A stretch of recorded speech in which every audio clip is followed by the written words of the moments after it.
제가 투잡으로 한 100만 원 정도의 수익성을 보고 한다면 근데 라는 게 몇 명의 사람들을 빼고는 불법인 게 맞습니다. 리스크가 가장 작은 게 이 너무 홍보 영상 같기도 한데. 안녕하세요, 백종원입니다.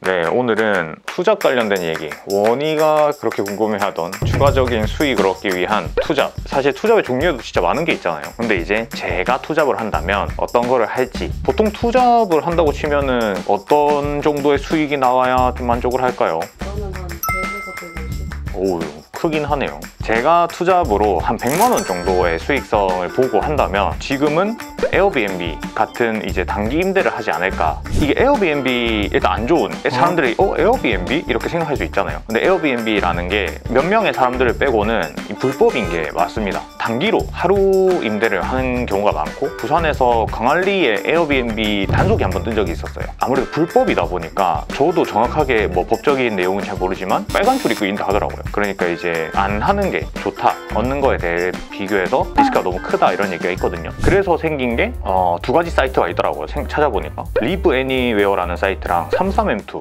리브 애니웨어 같은 경우는 이제 한 달 살기를 위주로 좀 많이 하고요. 관광지로 많이 가더라고요. 뭐 제주도, 강원도, 부산. 그다음 33M2 같은 경우는 아파트 오피스텔 같은 느낌입니다. 뭐 여기 살면서 여러 가지 것들을 할 수가 있죠. 저희가 할 수 있는 거는 이런 리브 애니웨어보다는 33M2 쪽이 좀 맞는 것 같아요. 리브 애니웨어는 놀러 오시는 분들이 많으니까 그거에 대해서 좀 근데 리브 애니웨어도 괜찮은 것 같아, 생각해보면.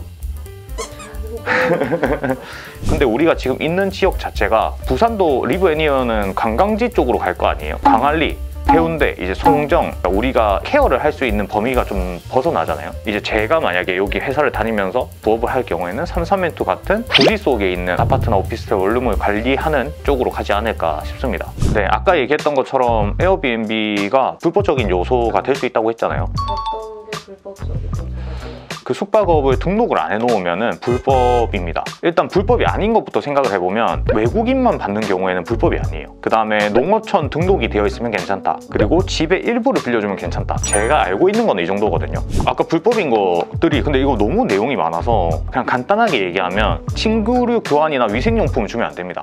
뭐 호텔이나 모텔 같은 데 가면 이 위생용품을 주잖아요. 뭐 예를 들어 칫솔이라든지. 이제 그럼 숙박업으로 들어가요. 그래서 법적으로 문제가 되는 거. 그리고 임대 기간을 일주일 이상을 빌려주면 불법이 아니라고 해요. 임차 기간 동안에 뭐 전기세라든지 수도세 같은 경우가 임차인이 부담을 하게 되면 합법인 거죠. 우리가 모텔이나 뭐 에어비앤비 같은 데 가서 전기세 주세요 이러진 않잖아요. 근데 이거를 실질적으로 그 임차인이 부담을 하면 합법이라고 합니다. 그리고 임대차 계약서를 작성을 하면은 임대업으로 간주가 돼서 괜찮고요. 임대차 계약서를 작성하지 않으면 숙박업으로 진행이 되게 된답니다. 그래서 저 같으면 불법적인 요소를 벗어날 수 있고 리스크가 가장 작은 게 아무래도 단기 임대인 부분이고, M33M2에서는 이 노무 33M2 그 홍보 영상 같기도 한데 도시에 살면서 진행하기에는 33M2만한 게 없다. 수요층이 정확하더라고요. 이제 병원 이용객, 원종 성형수술하러 오신 분들, 그 다음에 외국에서 온 한국인, 집안 인테리어를 하는 부부들도 많이 오는 것 같아요. 인테리어가 보통 딱 한 달 정도거든요. 그리고 취준생도 있더라고요. 서울에 이제 취직을 하려고 하는데 부산 사람이에요. 그러면은 단기적으로 거기서 며칠 동안 살면서 이제 면접을 계속 보러 다니는 거죠. 좀 이렇게 생각을 하고 있습니다.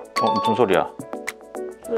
그러니까. 그래서 이런 수요층을 파악을 해서 여기는 어떤 수요층이 있을지 판단한 경우에 그 다음에 집을 계약을 하고 뭐 꾸미고 그 다음 뭐 33M2 올리면 된답니다. 된답니까? 네, 된답니다. 이게 근데 실제로 돈이 되는지가 궁금하잖아요. 그래서 그거를 한번 해보려고 합니다. 일단 우리는 부산에 있는 거를 감안을 해서 어디 쪽으로 할지 그 판단을 해보고, 그리고 어떤 사람을 타겟으로 할지까지 생각해 본 다음에 수익률이 어느 정도 나오는지까지 한번 해봅시다. 일단 서면역 쪽으로 찾아봤는데 뭐 호텔도 있고 복층 오피스텔도 있고 뭐 서면 중심 뭐 이런 것들이 있네요. 한번 그냥 아무거나 한번 봐봐야 되겠다. 이렇게 수요 조사를 할 때 예약이 얼마나 되어 있는지를 판단을 해보는 거거든요. 그러면서 그걸 보고 아 여기가 수요가 있구나 없구나를 판단을 해야 됩니다. 이분은 일주일 벌써 한 분이 사시네. 여긴 다 찼다 예약이. 5월 11일까지는 다 찼네요. 그럼 이게 우리는 비교군이 있죠. 광안리를 봤었을 때 여기가 얼마나 채워져 있는지 한번 확인해 볼 수가 있단 말이죠. 그 다음에 광안리는 좀 차져 있는 느낌이 있습니다. 광안리는 좋은데요? 이 정도면? 그럼 이제 수익성을 한번 봐야 되겠죠. 해링턴 강한 디오션 오피스텔 19층입니다.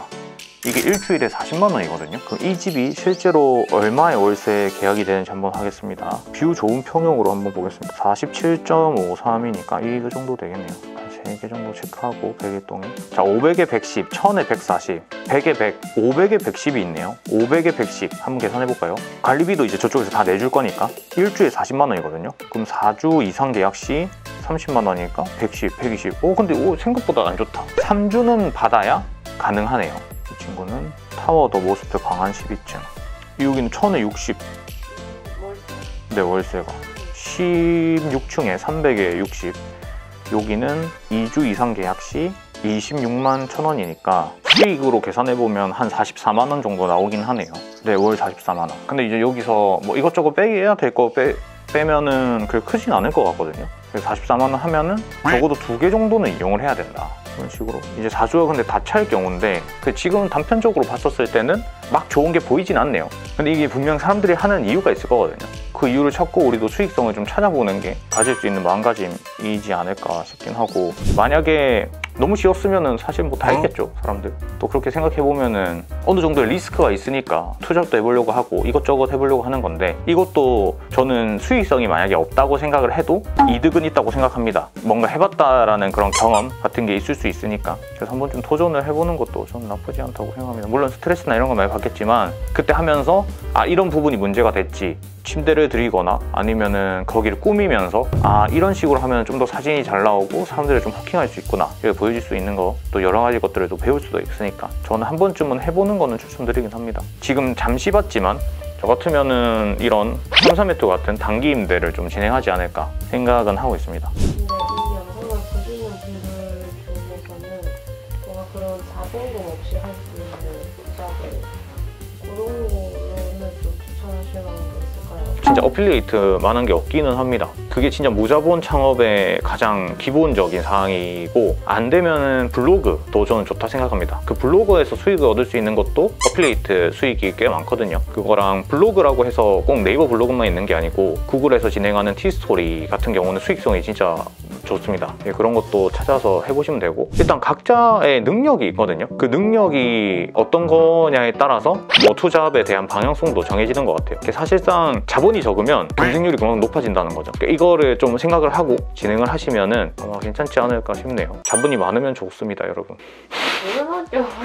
자본이 많으면 수익성도 좋기 때문에, 네, 여러분 역시 뭐 투잡이든 뭐든 괜찮긴 하지만 일단 지금 하고 있는 거 먼저 열심히 하시고, 그게 어느 정도 여기서의 더 성장세가 없다 그러면 이제 투잡으로 넘어가든지 아니면 뭐 회사로 옮기든지 그런 식으로 이제 생각하시면 될 것 같습니다. 투잡이 꼭 정답만은 아니거든요. 돈을 벌고 싶은 마음은 이해는 가지만 꼭 투잡을 해야 될까에 대해서도 한번 생각해 보시면 좋을 것 같습니다. 여러분들 모두 성공한 인생, 좋은 뭐 목적한 바 다 이뤘으면 좋겠습니다. 바이.